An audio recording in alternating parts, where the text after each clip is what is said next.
Dünya bizdi aldap koyup olsun. Dünyadagi bardык нерседе алдап кое турган, алаксытып кое турган, унуттуруп кое турган сыпатты Алла Таалам коюп койгон дүйнөгө. Dünya алдап коет. Куранда айткан Алла Субханала. Алдап коет сени.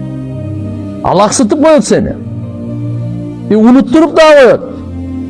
Акыйкатты, чындыкты, түбөлүктү, жаратуучуну унуттуруп коет, алаксытып коет ошодон.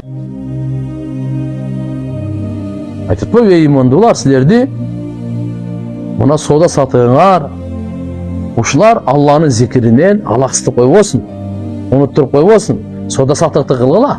Намаздан, зекеттен, кыямат күндөн унуттуруп койбосун, алаксытып койбосун. Шариятыбыз тыйган эмес тугандар, акча тапкыла деген. Жол жобосу менен тапкыла деген, адалдан тапкыла. Адалдан тапкандагы альхамдулилля, бул ибадатка кирет, парызга кирет. Ким өзүнүн акчасын коргойм деп жанын бере турган болсо, шейиттин даражасы берилет. Өзүнүн дүйнөсүн ман кутила дуна малихи ва хува шахид. Хадис мубарак. Маанисинде ушундай, ким өзүнүн малын коргойм деп, мал дүйнөсүн коргойм деп, эгерде каракчылар кол салып өлтүрүп турган болсо, шейиттин даражасы. Бул мал мүлк шариятыбызда алхамдулилlah тебелеп кой, ыргытып бер, өрттөп бер, жок кылып бер деп айткан жери жок. Просто ошону таап атканда Алланы унутма деп атат да. Ошо акча таап атканда намазыңды унутпа, намазыңды унутпа.